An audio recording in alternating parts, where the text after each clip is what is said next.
삼성증권 해외 주식 수수료 0.07%, 환전 후대 95%, 비대면 계좌만 있으면 누구나 신청 가능.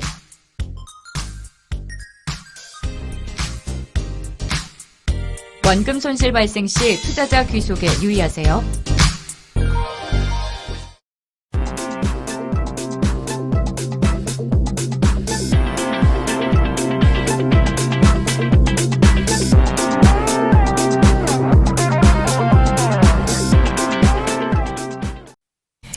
자, 월스트리트 모닝브리핑 함께하고 계십니다. 저희는 오전 6시 30분부터 라이브로 함께하고 있고요. 여의도 오픈 스튜디오에 오시면 저희 또 방송 함께 보실 수 있습니다. 자, 이번에는 또 캐나다로 연결을 해보도록 하죠. 미국 주식에 미치다 이항현 교수 만나보도록 하겠습니다. 교수님 안녕하세요. 네, 안녕하세요. 이항현입니다. 네, 반갑습니다. 교수님. 네. 어제랑 옷이 똑같으시네요. 단벌 신사입니다. 네, 너무 집에 계신다고 안 갈아입으시는 거 아닌지. 아니, 근데 교수님 네. 저 궁금한 게 있는데, 지금 교수님 뒤에 배경이 벽난로인가요? 네.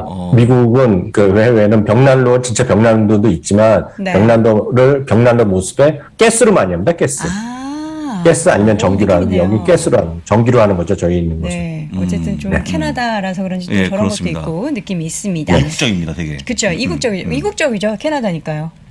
그렇죠, 그렇습니다. 한국적이시죠? 네, 알겠습니다. 예, 알겠습니다. 오늘 또 똑같은 네, 옷을 네. 입고 나오신 이 교수님과 시장의 반등에 대해서 이야기해 볼 텐데, 시장은 반등을 했는데 아직 우리가 또 안심하기는 좀 이른 것 같아요. 네, 맞습니다. 우리가 그걸 알 수 있는 여러 가지 지표들이 있는데요. 가장 우리 일반적으로 얘기하는 것은 소위 그 변동성 지표입니다. 그래서 그 빅스 지수라고 얘기하고 있고요. 우리 흔히 언론이나 증권가에서는 공포 지수라고 얘기하고 있는데요. 이게 이제 이번에 30포인트까지 넘어서면서 금년 2월 이후 처음 넘어섰던 거거든요. 물론 이제 오늘 많이 떨어졌습니다. 이틀 때 떨어졌지만 여전히 20포인트를 넘나들고 있기 때문에 변동성이 여전하고 여전히 완전히 뭐라 그럴까요? 안전벨트를 풀고 왔다 갔다 해서는 안 되는, 그러면서 지금 시장에 소위 변동성은 앞으로도 있을 수 있다라는 것을 시사하는 지표라고 해서 오늘 뭐 간단히 먼저 소개를 한번 해드렸습니다. 알겠습니다. 자, 이 가운데 있어서 우리가 뭐 주식시장도 보지만 유가나 뭐 금리 흐름 계속 짚어주고 계신데, 최근의 흐름에 있어서 우리가 또 예상했었던 그 방향으로 절대 가지 않는 것 같아요. 네, 맞습니다. 가장 이제 그 모든 것을 보여주는 가장 저는 핵심적인 지표를 저는 계속 보여드렸지만 결국 유가라든가 금리의 변수를 보고 있거든요. 유가 오늘 그나마 또 회복을 했습니다. $70 초반까지 와가고 있지만 이게 정말 유가 계속 회복할지 안정적인 흐름, 저희가 $75 정도 돼야지 된다고 말씀드렸습니다. 일단 $75, $6에서 또 내려온 것부터 지금 시작돼서 아직도 거기서 회복을 못하고 있는데요. 여하튼 $71 단 것은 그나마 좀 진정된 모습이 되겠고요.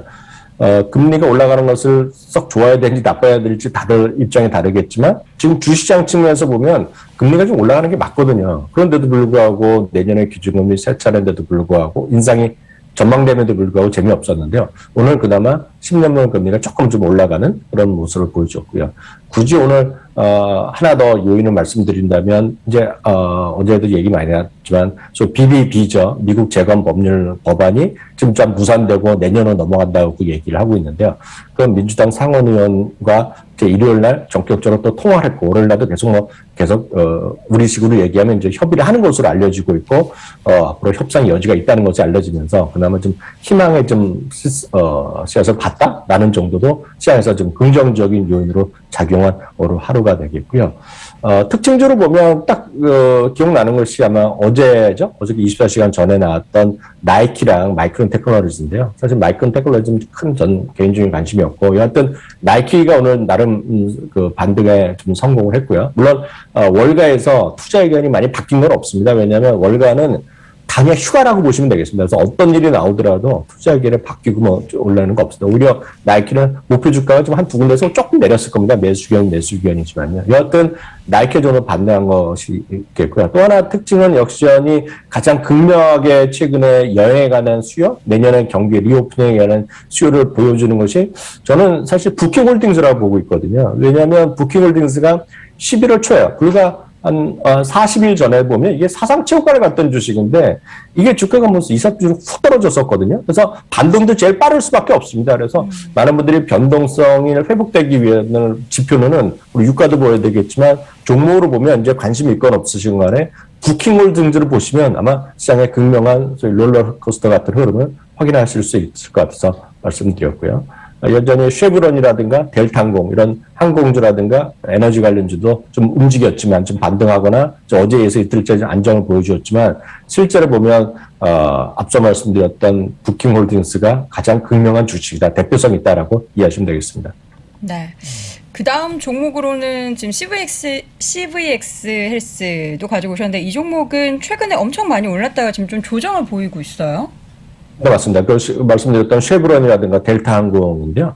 이런 것들이 이제 전형적으로 유가의 흐름과 같이 움직임이 등락이 있는 것이 되겠죠. 그래서 쉐브론 같은 것도 오늘 좀 반등을 지금 시도하는 것들, 어제도 이제 저점성 회복하는 모습이었고요. 항공주나 지금 크루즈는 실제로 어저께도 바닥을 잡았어요. 바닥을 잡고 조금 회복하는 모습을 보여줬는데요. 여튼 델타항공 마찬가지, 그리고 카니발 그리고 마찬가지, 로얄 크루즈 다 마찬가지거든요.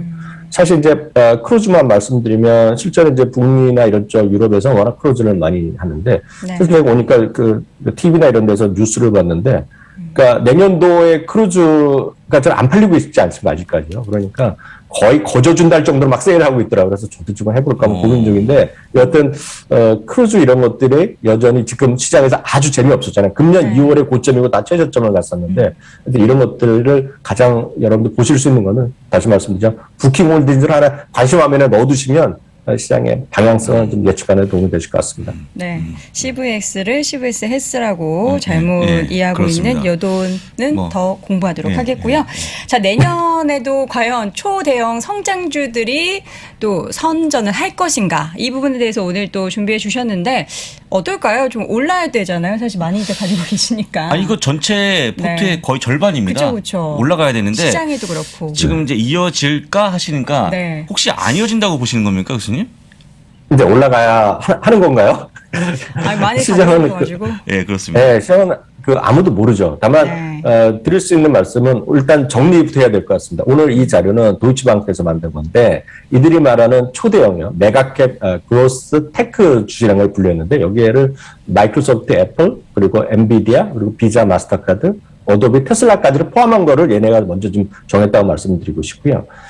주가 흐름과 이익부터 한번 흐름 보시면 이들에 따르면요. 2004년부터 2019년까지 소위 그림 보시면 소위 메가캡 그로스 테크 이 주식들이 연평균 12% 정도까지 이익이 늘어났다는 겁니다. 그리고 이 이익의 증가가 항상 컨센서스를 상회하는 흐름을 나왔다는 것이가 되겠고요. 이것이 이런 추세가 2021년 현재도 상당히 시장을 더 아웃퍼폼하고 시장을 더 높이 컨센서스보다 더 이익이 증가 높게 나왔는데 이것이 이제 작년에는 적지 않았지만요. 이런 것들이 이런 추세가 전체적인 긴 흐름보다 내년 후년 2024년까지도 계속 또 좋아질 거라는 얘기를 하고 있거든요. 물론 주가는 모르죠. 주가는 올라갈지 떨어질지 얼마만큼 내려갈지 모르겠지만 저희 미국 주식 투자하시는 분들은 저희가 믿음이 하나 있습니다. 뭐냐면 믿음 딱 하나 그리고 이익의 변수라는 것인데 이익의 증가세가 계속 좋아질 거라는 거죠. 어저께 이제 대신증권 연구원께서 2016년까지 좋아진다는 얘기하는데 뭐 2016년까지 정말 좋아질지 안 좋아질지 모르겠으나 최소한 도이치방크 시각도 2022년까지는 이익의 증가세가 상당히 더 좋을 것이다라는 것도 있으니까 참고하시면 좋을 것 같네요. 네. 자, 그리고 이제 오늘 저희 댓글 이렇게 올라오는 거 보니까 오늘이 뭐 또 데드캣 바운스냐. 그렇죠. 그 단어가 너무 자주 나오는 것 같기는 해요. 네. 오늘 반등에 대한 지속성에 대한 코멘트도 나온 것 같은데 뭐라고 하던가요?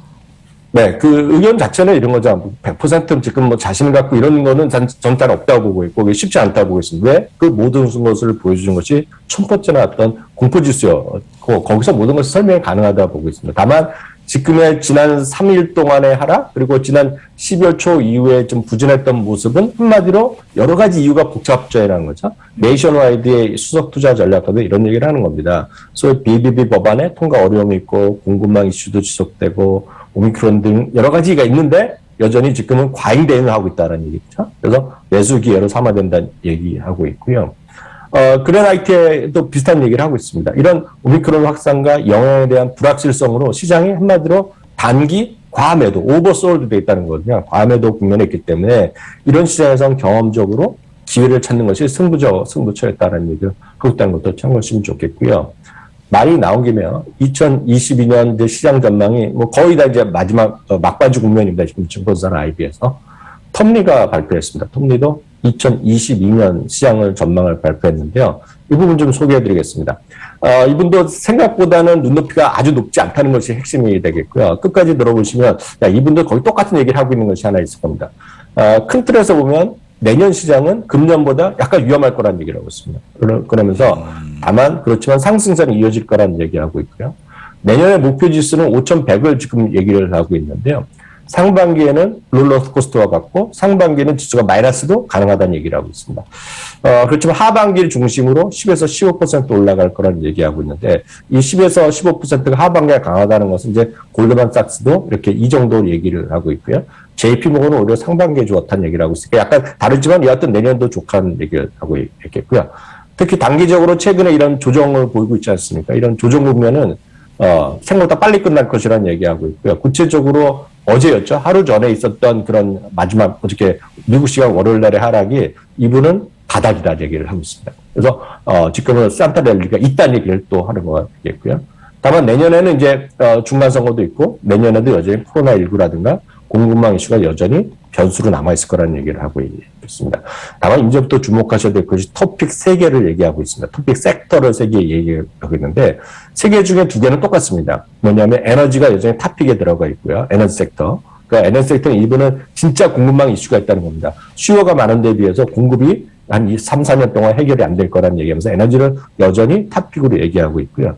기술주에 대한 사랑도 여전합니다. 기술주는 여전히 빵을 중심으로 한 주식이죠. 마이크로소프트, 애플, 메타 플랫폼, 페이스북이죠. 아마존, 넷플릭스, 애플 같은 것들에 대한 여전히 사랑을 얘기하고 있는데요. 흥미로운 것은 헬스케어가 이분도 얘기하고 있다는 겁니다. 우리가 이제 주식을 하시는 분들 입장, 전화부사장 입장에서 보더라도 테크, 헬스케어, 에너지를 한 묶음으로 놓기가 쉽지 않은데 딱 이분도 헬스케어를 놓고 있습니다. 그것은 그만큼 내년 시장이 완벽하게 뭐 누구나 다 올라가는 것이 아니라 내년은 다양한 변수가 있을 거라는 얘기하고 있다는 얘기죠. 특히 이제 헬스케어는 여러 가지가 또 중분류가 있다고 말씀드렸는데 가장 쉬운 것고 접근할 수 있는 건 XLV라는 헬스케어 ETF를 하시는 것을 가장 좋게 보겠고요. 이분이 이제 공급망 이슈가 2가지가 있는데 진짜 공급망 이슈가 있는 것이 에너지가 있다는 것이 되겠고요. 나머지는 공급망 이슈가 가짜라는 겁니다. 가짜라는 것 자체 표현이 좀 그렇지만 일시적인 거죠. 일시적인 수요가 몰려서 공급망 있던 것들과 진짜랑 차이 나는데 진짜가 이제 에너지라는 얘기고 나머지는 내년에 좀 그나마 좀 완만하게 해소될 거라는 얘기하고 있고요. 그러니까 올해는요. 작년에 이맘때 이분은 소재업종도 많이 얘기했습니다. 기초소재요. 물이 포함된 거요. 그러니까 그런데 이분은 내년에 소재업종은 올해 좀 많이 크게 올랐고 쉬었다가 다시 올라갔는데요. 기초 소재에 대해서는 좀 보수적 관점을 갖고 있다는 것도 참고하시면 좋겠습니다. 네. 자, 이렇게 해서 탐리의 2022년 시장 전망 관련한 섹터로 헬스케어와 또 에너지 그리고 기술까지. 네, 기술주까지 포함되어 있다는 부분까지 확인을 해봤습니다. 교수님 지금 댓글창에 보니까 캐나다에 가시고 나서 이 표정과 얼굴이 훨씬 더 좋아지셨다, 더 젊어지셨다라는 반응들이 많이 올라오고 있어요. 감사합니다. 네. 좋으시다고 또 안 돌아오시면 안 됩니다. 뭐 생각해봐야죠. 좋아하시는데요? 꼭 돌아오시기 바라겠고요. 자, 그러면 오늘도 캐나다 현지에서 미국 주식에 미치다 이양현 교수 만나봤습니다. 교수님 고맙습니다. 네, 감사합니다. 자, 이렇게 해서 오늘도 월스트리트 모닝 브리핑 무사히 마감이 됐습니다. 오늘은 아무 테스트가 없었나 봐요. 조용히 끝났습니다. 뭐 매일매일 테스트할 수는 없으니까요. 자, 우리 시청자분들과 함께 오늘도 활기차게 아침 시간 준비해 봤는데요. 저희는 내일도 어김없이 6시 30분에 돌아오도록 하겠습니다. 잠시 후 3분 뒤에 이어지는 오늘 아침 라이브 함께해 주시기 바랍니다. 고맙습니다.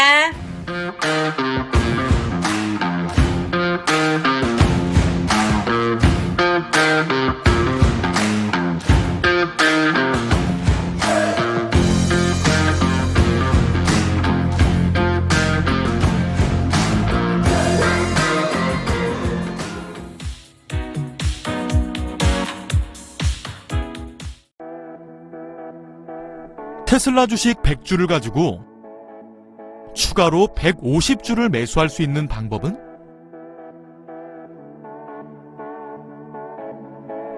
애플 주식 보유 중에 급히 자금은 필요한데 주식 처분은 싫다면 방법은? 전 세계 ETF를 레버리지 효과 일으켜 투자할 수 있는 방법은? 이러한 고민들 글로벌 스탁론과 함께 해결할 수 있습니다. 이러한 고민들이 있으셨다면 아래 링크를 통해 자세한 내용을 확인해 보세요.